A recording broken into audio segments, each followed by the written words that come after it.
Olá, seja você mais uma vez muito bem-vindo aqui ao canal do Ayrton Bruto.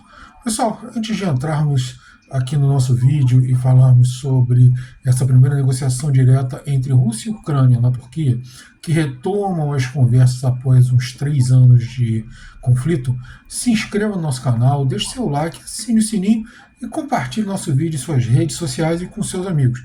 Não paga nada por isso.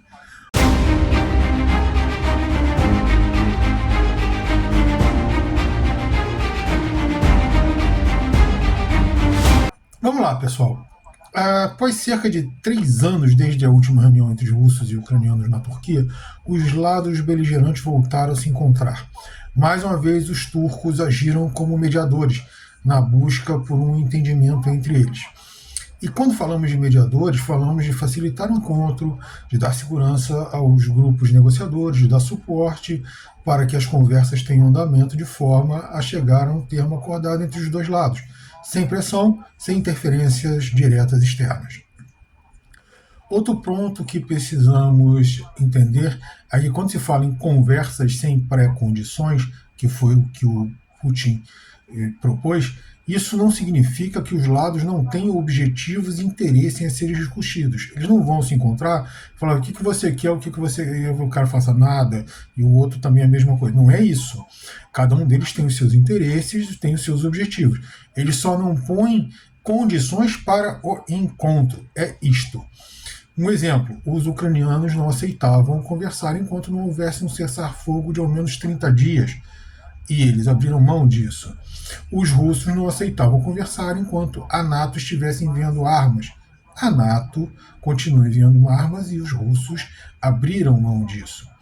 Essas conversas ocorrem sem pré-condições, ou seja, elas ocorrem independente do que esteja acontecendo no campo de batalha e na parte diplomática e belicosa. Mas ela traz alguns temas já debatidos. Começamos a expô-los aqui, até porque tudo começou antes do encontro propriamente dito, porque se nós não temos as pressões diretas na reunião, mas fora dela essas pressões ocorrem. Então nós vamos fazer um pequeno histórico do que aconteceu desde que Putin fez a sua proposta aos ucranianos e acabou tendo essa reunião. Começou com o trio de ferro europeu, ou seja, França, Alemanha e Inglaterra estiveram em Kiev com seus representantes máximos, o presidente francês, o primeiro-ministro inglês e o chanceler alemão. Os três foram lá pressionar o nosso Zelensky para que não entrasse em negociações com os russos em primeiro lugar, mas se caso entrasse, para que não fizesse nenhum acordo. O problema disso aí tudo é que, na volta, eles foram flagrados tentando esconder os restos do que pareceu ser uma sessão de uso de drogas. E vamos lá. Se o vídeo é real, se usaram ou não entorpecente, isso eu não tenho como afirmar. Ninguém, assim, alguém pode ter, mas assim, eu não tenho, não vi nenhum tipo de análise do vídeo nesse sentido. O problema aqui é a divulgação do vídeo e como ele tem sido utilizado. Na Rússia, a sarcástica e ferina Maria Zakharova, porta-voz dos ministérios das relações exteriores russos, ela foi escalada para comentar o assunto. Ela não perdeu tempo, acusou a Europa de tomar decisões através de líderes dependentes e temporários em todos os sentidos, disse que isso embaça as decisões dos europeus e completou dizendo que perguntou a um diplomata ocidental uma vez como podiam colocar dinheiro e armas na mão de um viciado, se referindo ao líder ucraniano. A resposta teria sido que o uso de substâncias é comum entre lideranças ocidentais e por isso mesmo eles não se importam. A mesma Zakharova manteve os holofotes no lado russo, porque, aparentemente movido pela visita dos líderes europeus, Zelensky criticou duramente a comissão para negociar com os ucranianos nomeada por Putin. chamando o ato de teatral e um esboço de comissão ou de delegação. A Zakharova foi dura, exaltou os predicados dos russos, incluindo seus títulos acadêmicos e experiência de trabalho. Chamou Zelensky de palhaço, de falhado, e disse que não se sabe qual a formação escolar do líder ucraniano. Por último, voltou a colocar a culpa da atual situação no ucraniano, já que, segundo ela, a mesmíssima delegação que foi agora designada por Putin chegou a um acordo com os ucranianos há 3 anos, mas Zelensky abortou o acordo de paz e o conflito segue como sabemos hoje em dia. Isso aí foi bastante duro da parte de Zakharov. Mas aos trancos e barrancos chegamos ao dia da reunião. Zelensky esteve presente como havia indicado, mas até onde eu sei ele não participou diretamente da reunião, já que Putin, como eu tinha adiantado no curta que eu fiz comentando esse convite do próprio Putin, não estaria presente. Putin não tem o que fazer lá. Na verdade, ele vai aparecer quando for realmente necessária a sua presença. Ou seja, no momento, as conversações estão no começo e os ucranianos insistem em retorno a uma geografia interior. Ele não tem o que debater isso no momento. Para alinhavar os finalmente, ele pode aparecer pessoalmente até para assinar um acordo, mas ele não vai entrar nesses debates.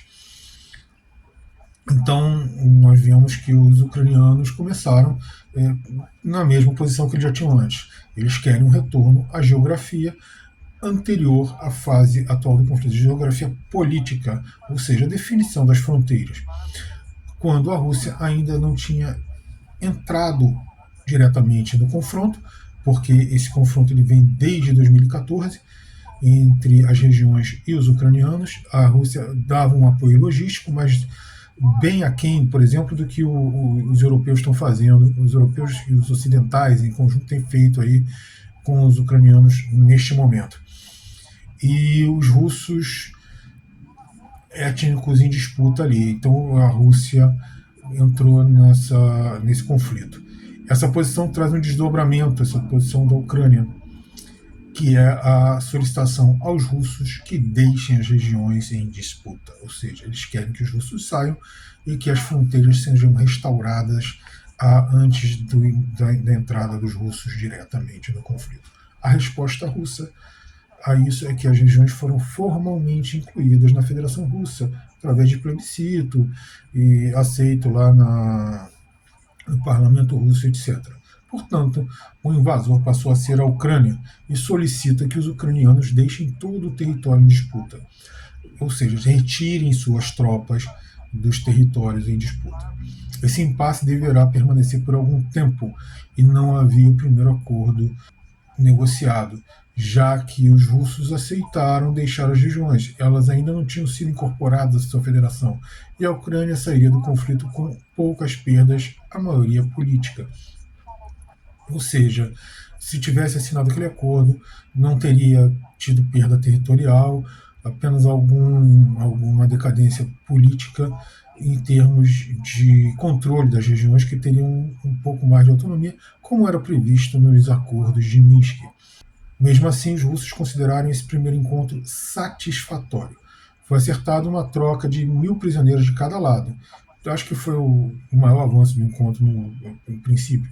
Mas não é a primeira que se acerta, assim como também já foi acertada a troca de corpos, etc. Isso aí agora os ucranianos vetaram porque as mídias, principalmente as alternativas, estavam tomando essa troca de corpos como parâmetro das perdas de ambos os lados. A última dava uma proporção aí de 23-1, ou seja, cada russo morto, você tinha 23 ucranianos mortos, fora aqueles que ficam completamente... você não tem como reconhecer, porque eles são totalmente incinerados devido à potência das armas utilizadas. E isso agora também vai para ambos os lados, tá? Os dois lados, além dessa troca de prisioneiros, acordaram em apresentar propostas para um cessar-fogo, ou seja, deveríamos ter ao menos uma segunda rodada de negociações. mas já digo que não acredito que Putin esteja presente, salvo se a situação no campo de batalha vier a evoluir muito, seja para um lado ou seja para o outro. Já as negociações, elas devem se arrastar por algum tempo.